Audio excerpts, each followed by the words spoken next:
I had to start by looking Libya up on the map just to make sure that in my head I've got it right. And one of the things I noticed, if you wanted to start with geography, right next to Saudi Arabia, northern Africa, and but extremely close to Italy and therefore Europe.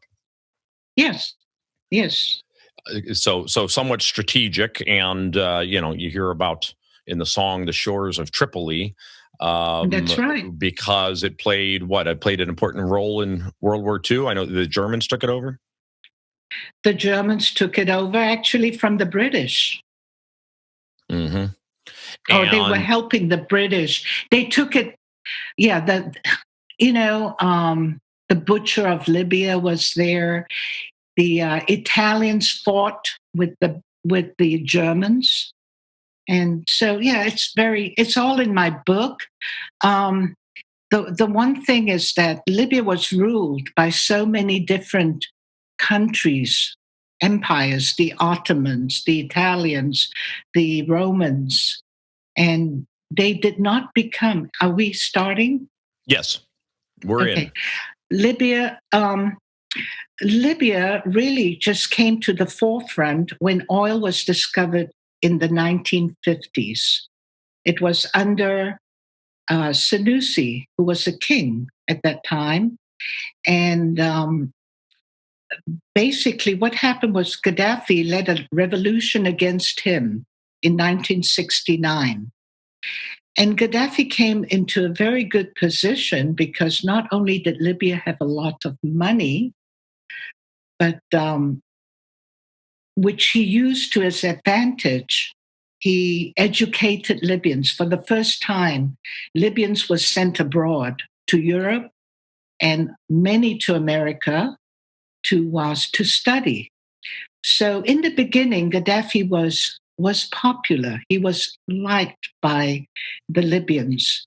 And how would you describe the revolution? In other words, was this Islamic fundamentalist revolution? No. What was the ideology behind his revolution? He felt that that Senussi, the king, was not sharing the wealth with the people. And he was a military man. He was in the army. In fact, he went to military school in Sandhurst. And the thought is that really the CIA helped him with the revolution. It was a bloodless revolution. The Senussi, the king, was on vacation at that time out of the country, and basically Gaddafi and his group of 7 just took over the country. And why would the U.S. theoretically want Senussi gone? Because at that time, Gaddafi had a rather good relationship with the ambassador at that time, who was in Libya. Mm-hmm. And so he was picked because the Libyans wanted Senussi gone. It was just the right timing. Understand, Libya was very underdeveloped at that time. And you get 7 very bright men who decided, hey, let's run the country. We can do a better job. And that's what they did. And they were very popular in the beginning, very, very popular. And were they promising essentially kind of a democratic type rule? They were, and they were promising, money, education, the end of poverty. So yes, there was so much hope. From the Libyans had the hope that he was going to do all that. And what was the role of religion at that time? Was Islam? It was always Islam. But later down the line, really, Gaddafi kind of deviated a little from that. But that was way down the line. And when we say Islam, how fundamental are we talking? In other words, were women required to wear the dress and so on? They were required, but that was more a cultural thing that was happening in Libya. Not so much there was a cultural. Now they were Sunni, so they weren't the real Orthodox type of Islam. But yes, when I went to Libya, men and women ate separately in separate rooms, and women, when they went out in public, did cover themselves. And one of the things I found being married to a Libyan as an American was I didn't know some of the laws. And this is what I always tell people. You want to when you marry into an Islamic, society, know your rights. I didn't know, for example, like being a foreigner in Libya, and I never converted. So if there was a divorce and you leave, you cannot take your children with you. The children belong to the family. The family being, so who is the either family? The family being the husband as well as his parents. Uh-huh. And the other thing was that if you're in a Muslim world country, he can divorce you just by saying, "I divorce you." Okay, and a foreigner cannot leave the country without her husband's permission. So you had Islamic law essentially in place there, is what you're saying. Correct. Both under the king, and under Gaddafi. Correct. Gaddafi didn't really change that element of things. No. He just added a lot of other elements that were, not necessarily Islamic. The thing for me was that having lived in many countries, I've never been in a dictatorship. So when I went to Libya, I was totally unprepared. And I found out later that my then husband really didn't tell me a lot of what was happening there. I guess probably because he was afraid I wouldn't go. All right, well, let's give everybody a little bit of background on both you and your husband, starting with you. I was born in Singapore, and I lived in Singapore. I went to school in Switzerland, and then I came to the United States to go to college. So you're from a well-to-do family, it sounds like. Well, I guess so. kind of Crazy Rich Asians. I saw the movie. Is that what everyone has in mind? We're not that crazy in Singapore, no. That's where they're from in the movie, is Singapore. Yes, I know. Okay, you're saying the movie misrepresented people from Singapore. Me. Okay, so we won't call you a crazy rich Asian, but you were a rich Asian. I'm Eurasian. I'm Eurasian. You're half Chinese and half what? Swiss.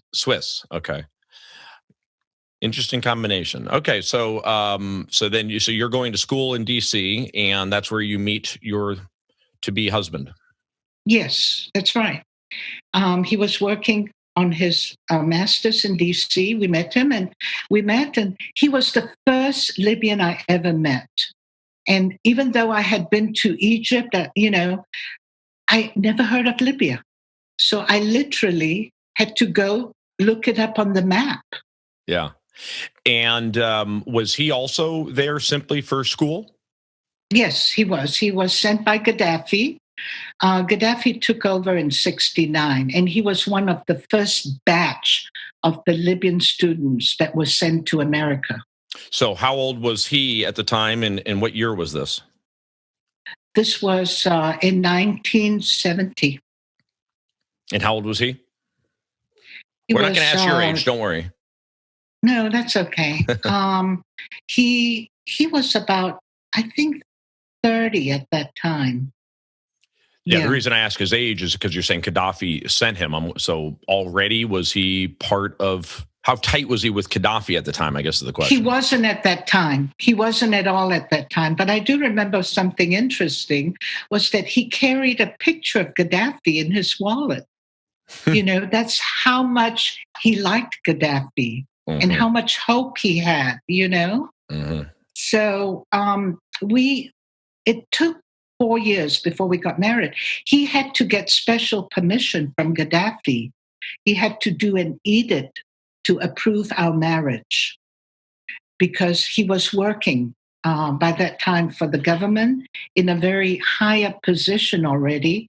And anyone married to a foreigner, particularly an American, had to have permission. So for a long time, and I didn't know until later, I was being checked because they were afraid I may have been an American agent. So, but they finally did give him the permission to marry me. And where was the wedding? It was here in Tallahassee. And what's the connection to Tallahassee? Omar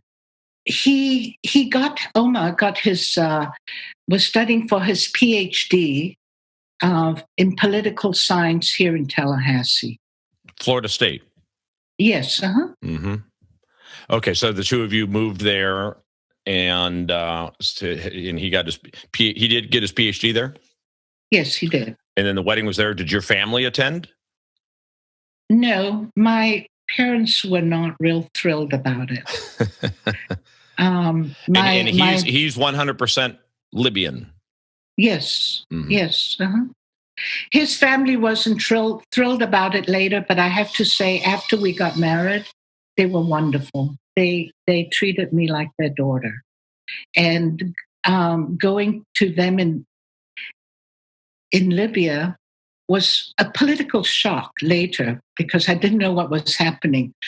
But culturally, it wasn't that much of a shock because I lived in Singapore, which is very multiracial and cultural and religious. So I was okay adapting on that part. It was more of a cultural shock really coming to Tallahassee. Okay, now let's just tease the book a little bit. Let's kind of act as if this was a trailer for the book that's going to make people want to read it. Take us through some of the highlights of your time together with him that was so compelling that you had to write a book about it. Okay. I felt I was in a situation to write this book. I felt it was a story that needed to be written. I had an insider view to the political situation during Gaddafi's time and during the time I was there, because he was not just the chairman of the Arab Development Institute and the Strategic Center, but he was also a foreign advisor to Gaddafi. After I went to Libya, it wasn't until probably almost a year before I realized, and he realized, how bad the situation was. On a Friday, which we do every Friday, this is how Gaddafi started the blood. And what year is this now? This is in 1976. And you guys had now been there for just a year, you're saying? Yes, we had just been there for a year. It was in 1977. What happened was that we were at his family's house, and it was Friday. The families always get together on Fridays. My children were watching the Three Stooges in one room, and I was with the women in another room. My little 4-year-old came in. "Mommy, they're hanging. I didn't know what she was talking about. I thought, well, she's talking nonsense, but she kept insisting. So I knew they were watching the Three Stooges. So I went to see what she was talking about. They were hanging 2 Libyan professors at the University of Benghazi because later we find out the reason was because they had protested with had been in a demonstration with some students.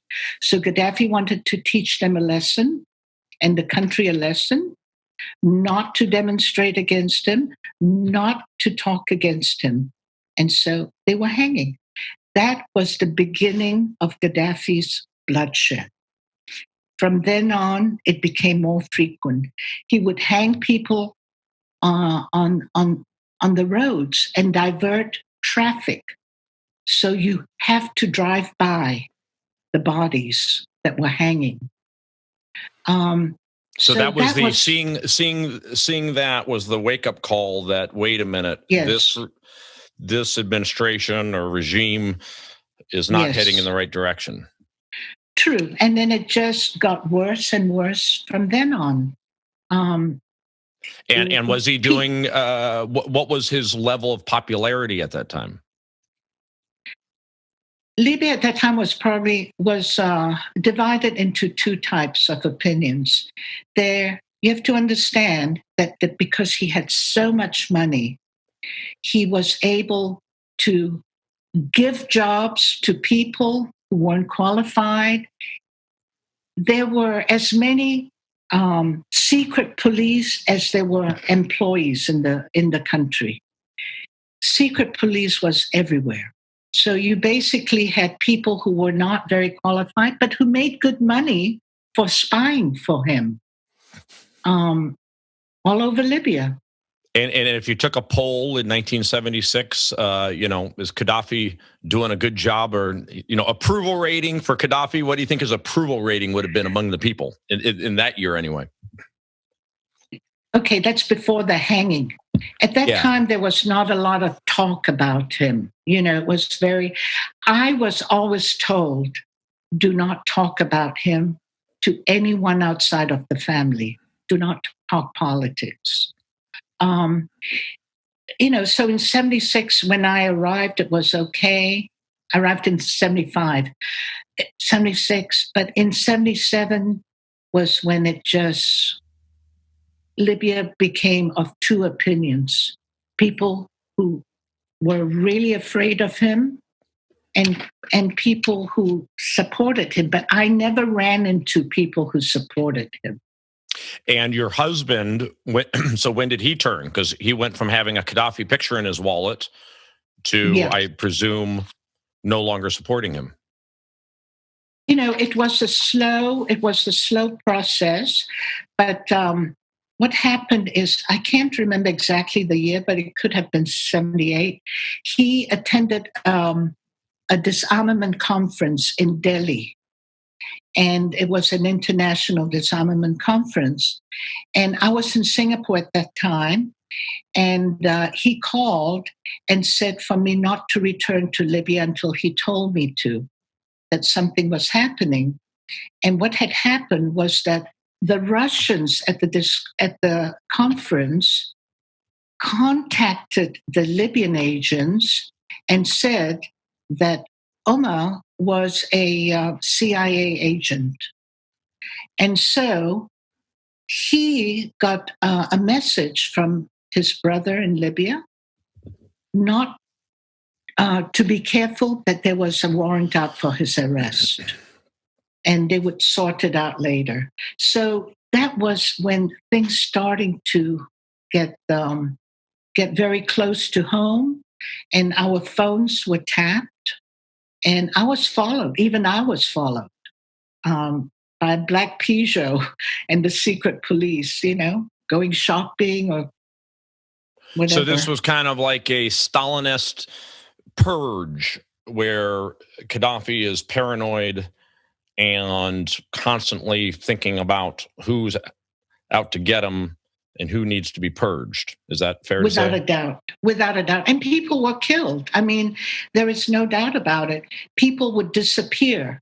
Would happen, someone may be playing cards and talk bad about Gaddafi, and one of the men there would let, his people know, and the guy disappeared.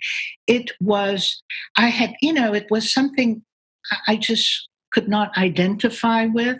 It was fearful. It was terrifying. And that's how he ruled those years. He ruled by instilling fear in the people. What do you think? What would your husband say happened? Would he say that it turned out he read Gaddafi wrong, he didn't know him from the beginning, or that Gaddafi changed?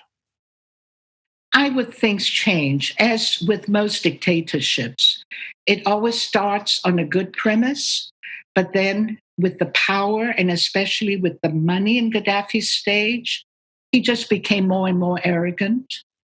Mm-hmm. And that's how it changed. I mean, Gaddafi came from a very, very poor family. His father was a goat herder.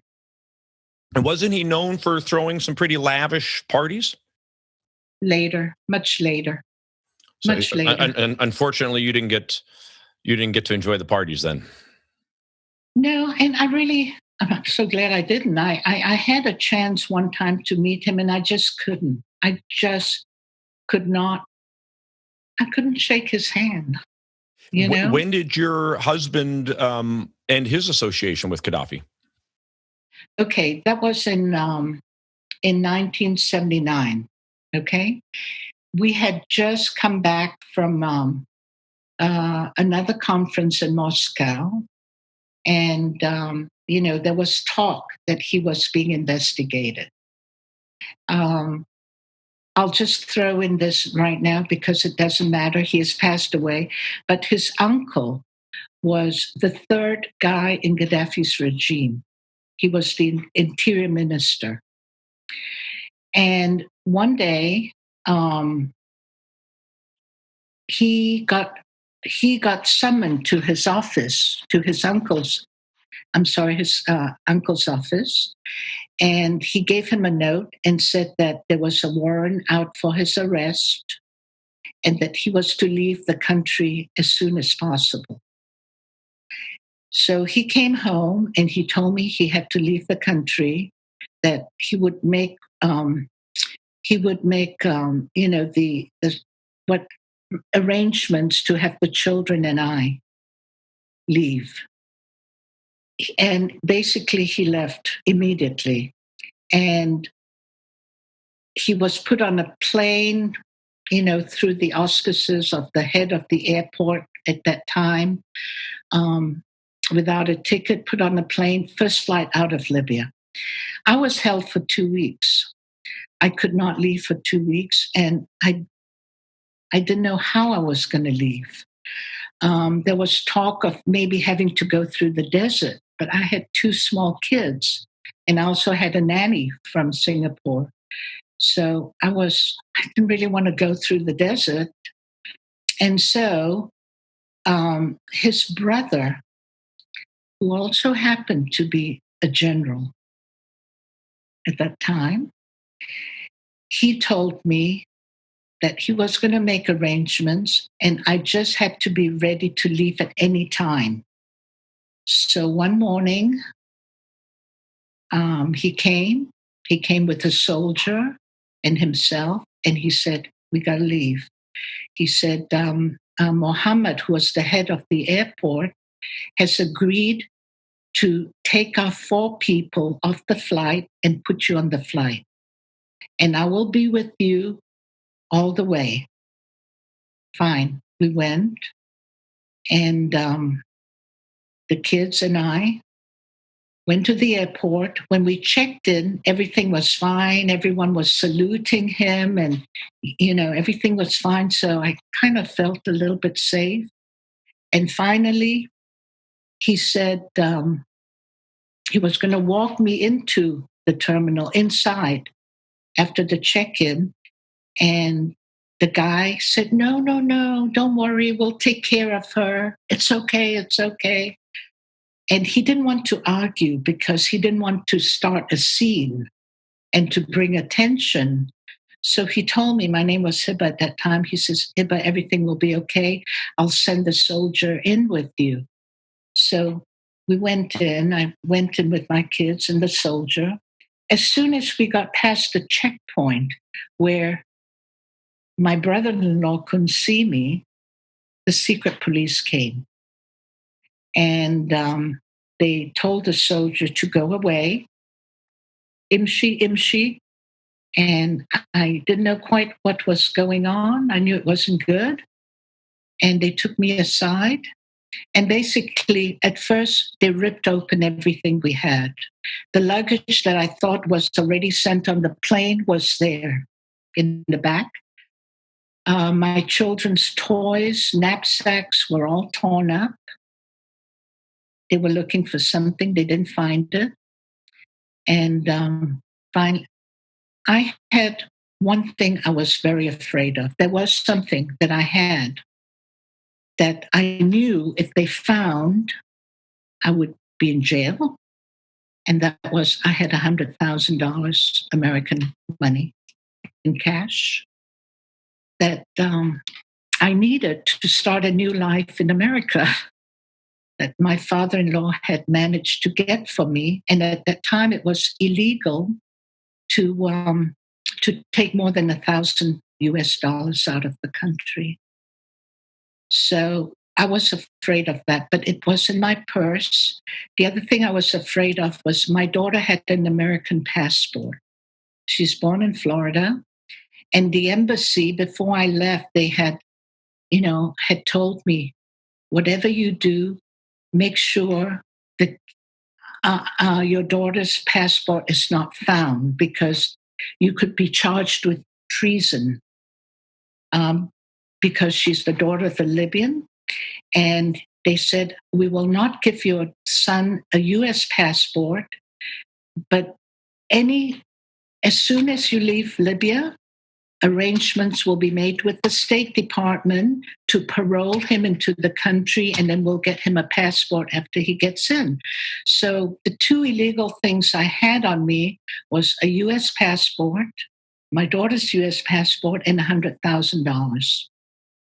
So they checked everything, but they didn't check my handbag.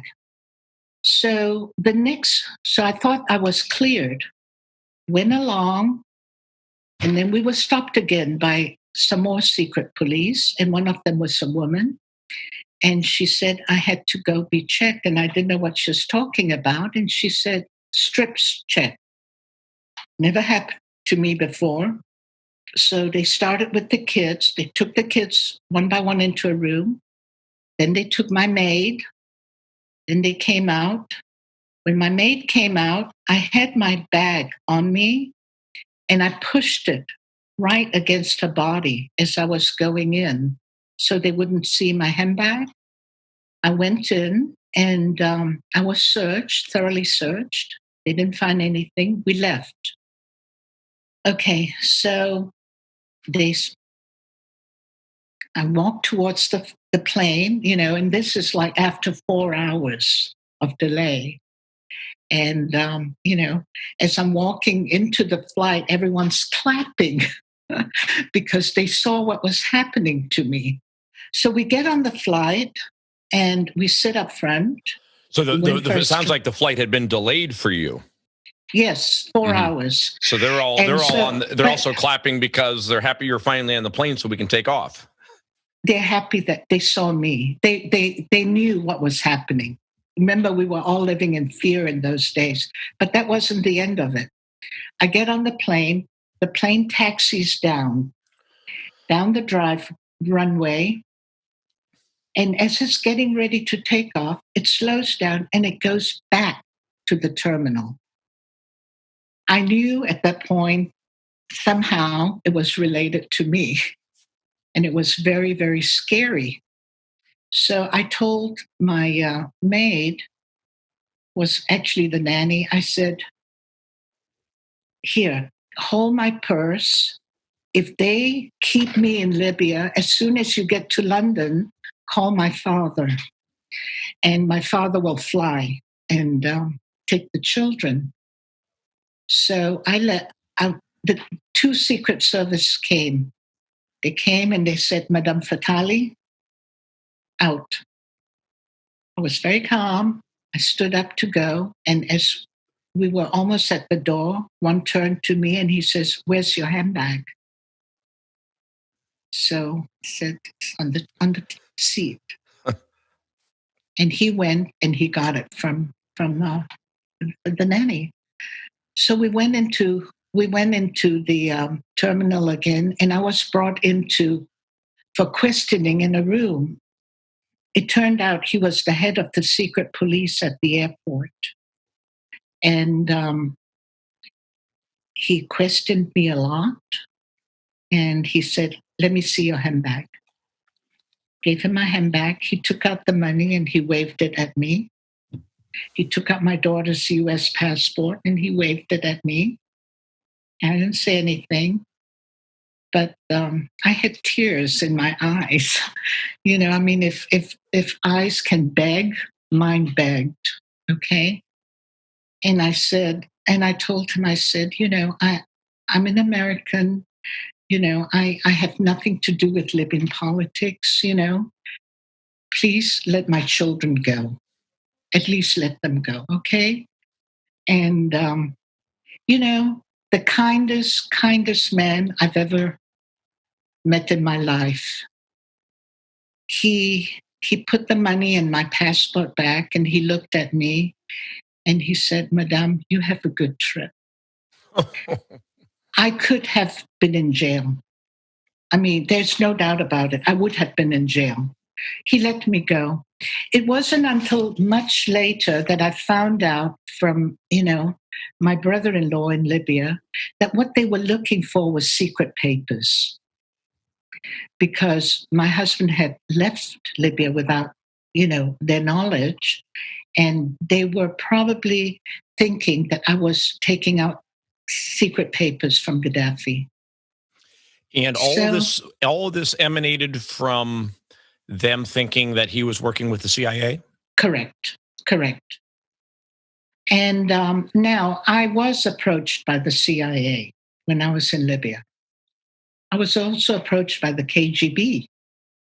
We both were, which was common in those days. You had people like that working in the embassies. That's what, they do.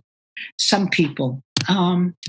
So, yeah, I was approached by the CIA the first time I ever went into the US Embassy in Libya. I really went to register as an American and to register my daughter and me. And I talk about this in my book. I was in line and I was taken out of line and taken into a room. I was surprised. I thought I was getting, premier service here. But what happened, I was brought into a room and later a guy came in and introduced himself. And he told me that we are in what you call a bubble room and that no one could hear into that room, because I knew that the American embassy was being surveyed by the Libyans. I was warned, don't go to the American embassy because they will see you. They're perching all over, and and if they see you going there, you could get into trouble. But I was determined to go. So, and because I was also looking for a doctor, that was my impetus for going. Anyway, so we were in the bubble room, and I knew immediately that he was CIA. And what he was trying to do was to have contact with my husband. And they wanted to know if they could call him, if they could arrange a meeting. And I told them, no, you can't. I said, don't call. Our phones are tapped. If you call us, we could be in big trouble, So, but what they were very able, they were able to get me into the American hospital, which I couldn't get into. It was done immediately. You're in. Fine, So, yeah, things started it was little things, one thing after another. We go on trips, we get followed, we get, it was frightening. It got more and more frightening. I was so desperate to get out towards the end because I was sure he was going to be killed, that he would be assassinated. So the truth is, your husband never worked with or for the CIA. He worked with at one point, okay? And that's after coming back to America. Not during the time he was being accused of it by no, Gaddafi. no. But he never accepted a cent from them, even though they did offer to pay him. He never did. What happened was after we came back to America, here in Tallahassee, we had a lot of death threats, and by Libyans as well as Americans, and the Americans who worked for Gaddafi as his, assassins or whatever, were ex-CIAs. They were not CIAs. They were rogue CIAs. There were two in particular that Gaddafi hired, and in fact, they even lived in Libya for a while. So these were Americans. They were American CIAs. That had left. They had left the CIA, and now we're working for Gaddafi for big money. Correct. Exactly. And there was one who actually shot a cousin of my husband in Colorado. He was a graduate student, and a guy knocks on the door, a salesman shoots him twice in the head. It turned out his name was Tafoya, and he said he was working for the CIA. He was lying. He was not.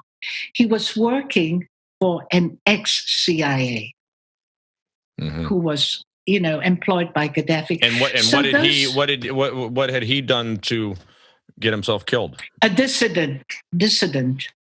All the dissidents, Libyan dissidents in America, were called stray dogs, and they were specifically asked by Gaddafi to eliminate them, to eliminate these stray dogs. And so the dissidents started forming, a party against Gaddafi. So, but yes, there were. I think we've told enough about your life and travails in Libya and getting out of Libya to entice everybody to buy the book. I can see why you wrote the book, because you got some incredible stories there. But I want to now kind of move to talking about some of the political things that are going on now in Libya and soon after you guys left, and just get your thoughts on it. So first of all, let's talk about the bombing, the Lockerbie bombing. What year did that take place? The Lockerbie bombing took place in 88. In 88. And there's, yes. and so you told me before we started that there was just announced today an arrest in this, but kind of remind everybody some of the background. I know when the bombing happened, nobody knew who was responsible. There was a lot of accusations that Gaddafi was responsible. He denied it. Walk us through that story. Okay, the bomb was a U.S. Pan Am flight that was bombed over Lockerbie, Scotland. Over, I think, about 270 some people were killed, and a lot of those were Americans. In fact, there were about 30 U.S. College students on board that flight. And yes, Gaddafi, Scotland Yard, and the CIA worked the case, and they accused Gaddafi, and he denied it for a long time. But finally, he took responsibility and paid about $2.7 billion to the victims. Now, he would never have taken responsibility nor paid the money if he was not involved. He was involved. And this was worked out. This was worked from Libyan embassies, from the embassy in Libya, in London. And remember, Reagan bombed Libya at one time after the bombing in the Berlin nightclub. So Gaddafi did a lot of that stuff. Let me ask you, today when we think of terrorist activities, there's always a terrorist organization racing to claim credit for the terrorist act. So help us understand, what was the motivation for Gaddafi to take down this plane if he wasn't going to take credit for it? Gaddafi became very anti-American. He supported a lot of terrorist groups, and he's supported a lot of African countries to the tune of billions of dollars, where they called him the King of Kings. And he supported the IRA. He supported the Black Panthers. He supported the Philippine Muslims. He was very anti-American. I really don't understand why, but why he had such hatred for America, but he did. He wanted very badly to have a U.S. ambassador, and Omar was slated to become the first Libyan U.S. ambassador under Gaddafi, but the State Department had several conditions for that. He was to stop supporting, these terrorist groups. He was supposed to stop supporting the Islamist groups, and he refused to. And that was one of the reasons why we had no Libyan ambassador at that time, and why we had no American ambassador in Libya at that time. We did have, there was a Libyan ambassador at the United Nations. And why was Gaddafi supporting these extremist Islamic terrorist groups? Because he liked them. They liked him. They looked up to him, whereas he was not looked up to by the Western countries. Mm-hmm. So he had he had money to throw around, and the easiest people to buy off would be these terrorist groups or these poor countries. The poor countries, and that's exactly what he did. Mm-hmm. So the Lockerbie bombing, then, was that a terrorist bombing by a terrorist group that he simply... No? It was by Gaddafi. But again, okay, so he took that on a plane. He didn't take credit for it. So not at first, but later he took responsibility. Right. But again, I guess I'm just confused as to what his motivation was to take it on a plane, but not tell everybody, I took it down because of this. Instead, the plane goes down, and he pretends it wasn't him, and everybody's scratching their head. I just don't see what he accomplished by that. Well, that's what groups like Al-Qaeda and ISIS would do, but not supposedly a government. So he was just legally. A different type of terrorist. He did it behind. Yeah, he did it behind your back. Mm-hmm. And ultimately, he, you're saying, took responsibility. And now this new arrest, tell us what you know about who this person is that they've arrested and what his connections were. Okay. The first person arrested was Mahrahi, and he was put in jail in Scotland and released due to bad health. Okay. Now, this one that they've been investigating is the bomb maker. He's the one who actually worked on making the bomb, and the other guy were they both Libyan? Yes, they were both. They're both Libyans. Yeah, the first guy who was arrested died. So there is no doubt that Gaddafi was involved, but then only one person has been arrested for that. And because, you all have to understand, in those days, Libya was a very closed society. It's not like you can just come and go. Even when investigators were sent to Tripoli to investigate, they had no way to access it. Just as the CIA had no way to access Libyan nationals in Tripoli. such a closed society, and which is difficult for us here in America to understand. Well, amazing that here we are 32 years later, and the investigators hadn't given up on it, I know. and now have an arrest. I know. Actually, Barr was the one who opened the investigation. Barr and Mueller were involved when this thing happened. They were both involved. They were working together. So it's been opened up, yes. Mm-hmm. So our very loyal Hidden Truth Show listeners will remember perhaps the only other time in all of my episodes Libya came up. And it was an interview with Malik Obama, the half-brother of Barack Obama. And he told us a story about how he used to go to Tripoli often at the invitation of Gaddafi, and that Gaddafi was reaching out through Malik to President Obama. And he thought that because Obama had a Muslim background, that he could reach out to him and form a brotherhood with him, and wanted to go to the White House. He was fishing for an invitation to go visit Obama in the White House. Mm-hmm. And Malik carried this message to Barack, his brother. And his brother was kind of beside himself, like, Malik, what the hell are you doing meeting with Gaddafi? Basically knock it off. When he's seeing you, he thinks he's talking to me. You and I are not, that close. You're not, an emissary from the U.S. for us, and you should not be messing around with this Gaddafi guy. He's a bad guy. Mm-hmm. And not too long after that, maybe a couple of years, is when Gaddafi is deposed.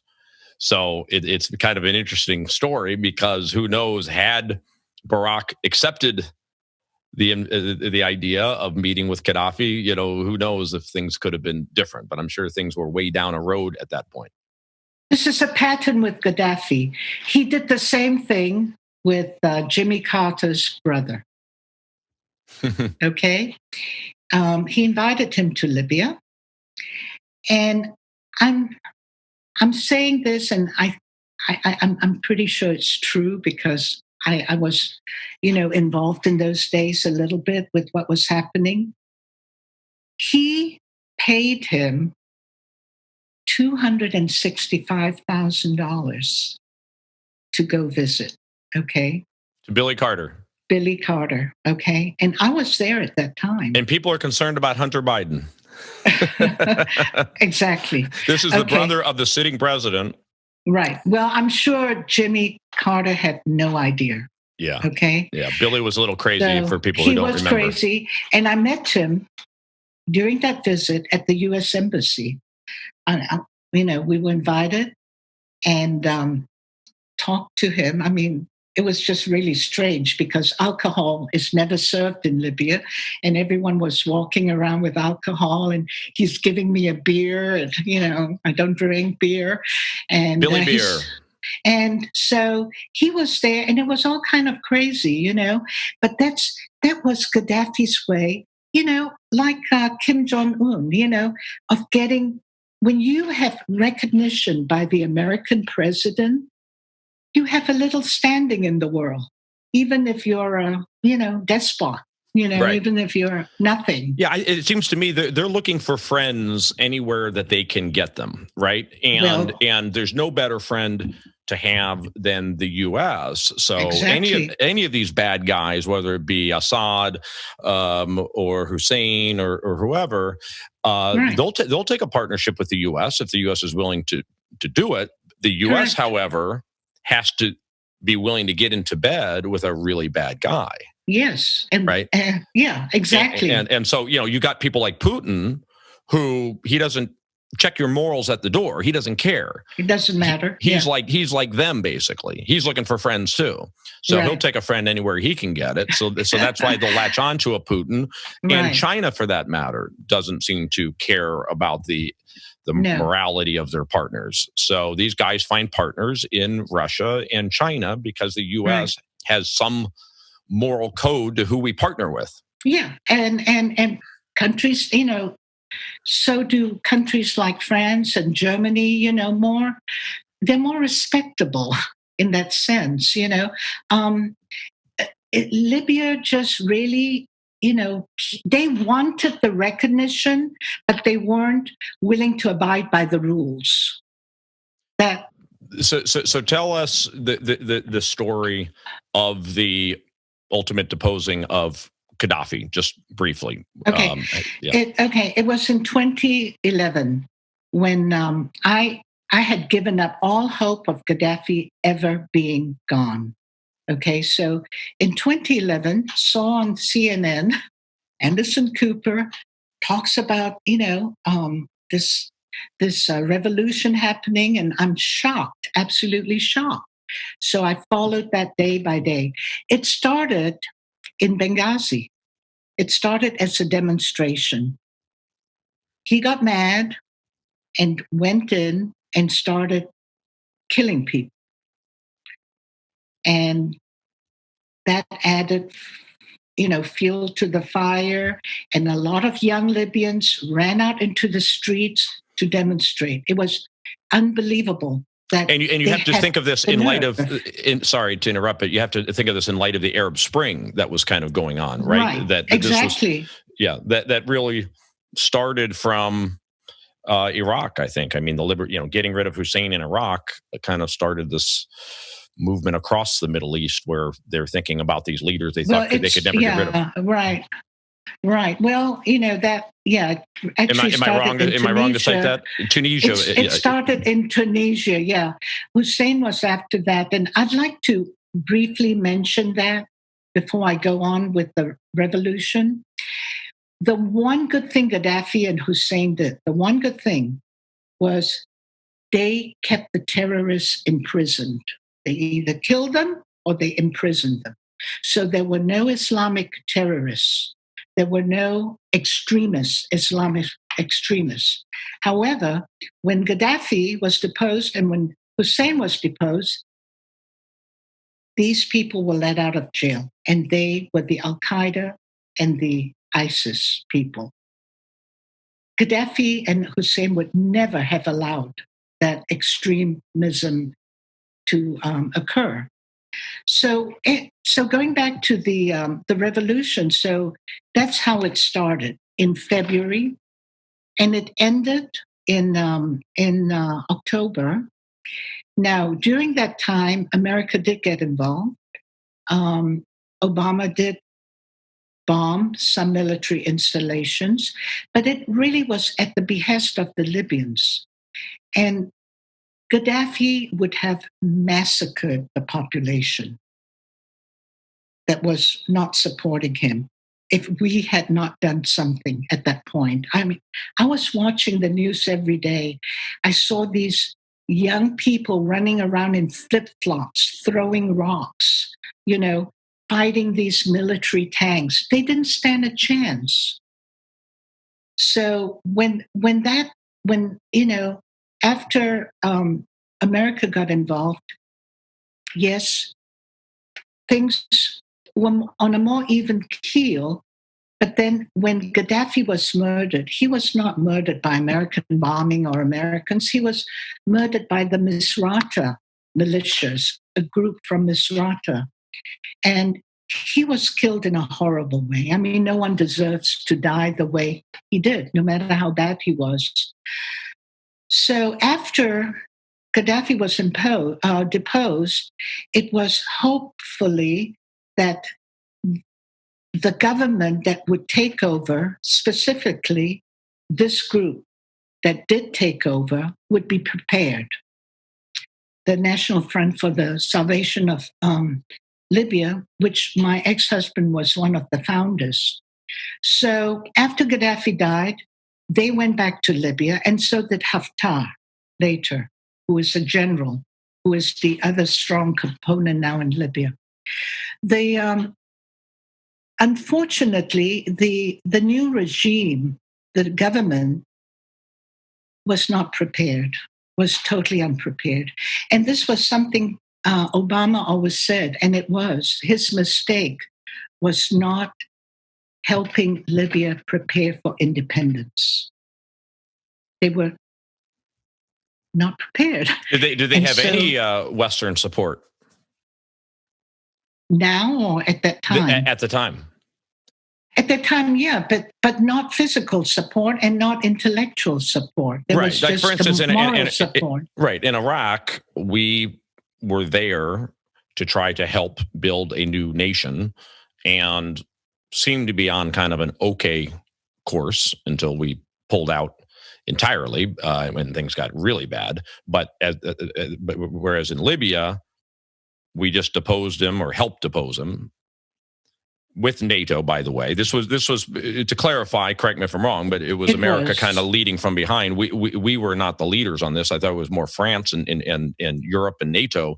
It was NATO. It was a NATO, but I think it was basically instigated by Obama, because the Libyans were begging America to help them, and so he did.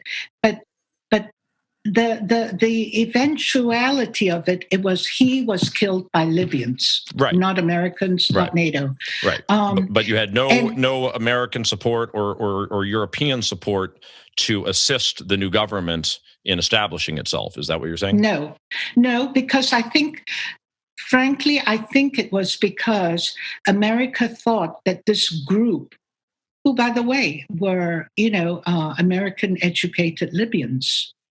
They were living in Virginia, and where was your husband at this time? Had he passed? He had just passed. So he in what, 2010? Nine. So he unfortunately he didn't get to see. Yeah, this. That was the sad part, because that was his life. He gave up everything for that. Let me ask you this question. Had your husband still been alive at the time, and considering his role with the National Libyan, what was it called? The National Liberation Front, National Front for the Salvation of Libya. Would he have gone back to Libya to assist them? Oh, without a doubt, he would have gone. The co-founder became president.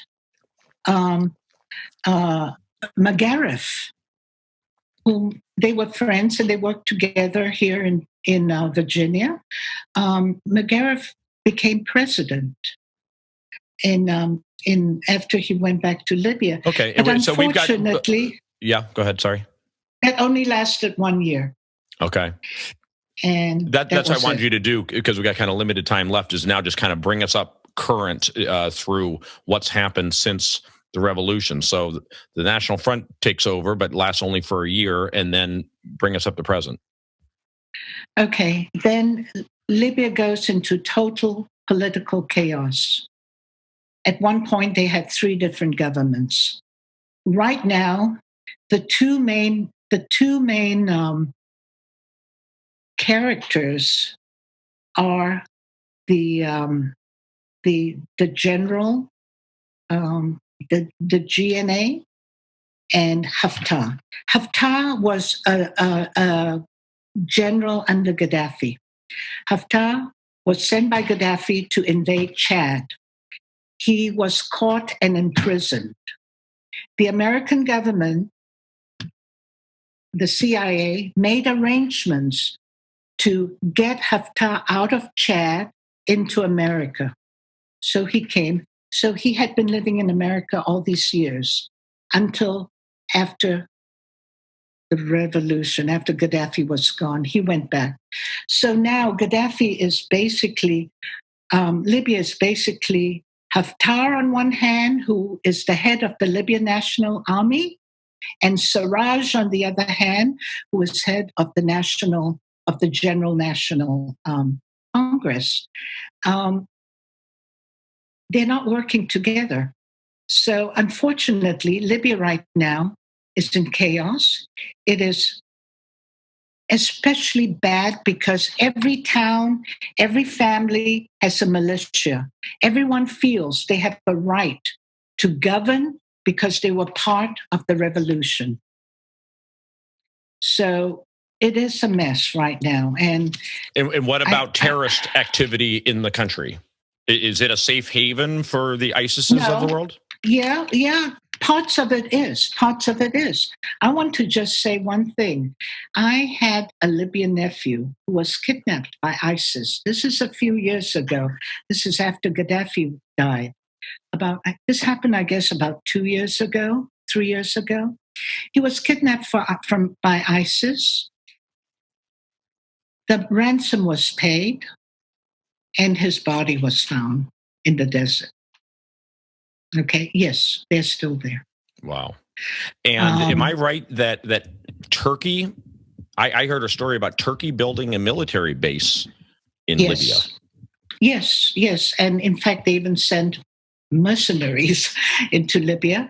But right now, they are in the process of being kicked out by the UN. They're asked to leave, as well as the European nations, France and Germany. So, what is your hope today for Libya? My hope is that they will somehow manage to solidify the different, the army as well as the civilian rule, because I don't think under such circumstances that Libya can survive without a strong army. And I think the two forces have to work together. I think that's the only hope at this point. And what about the role of America? Would you like to see America play a role? And if so, what? The problem with America playing a role in countries like that is we're damned if we do and we're damned if we don't. That is the problem.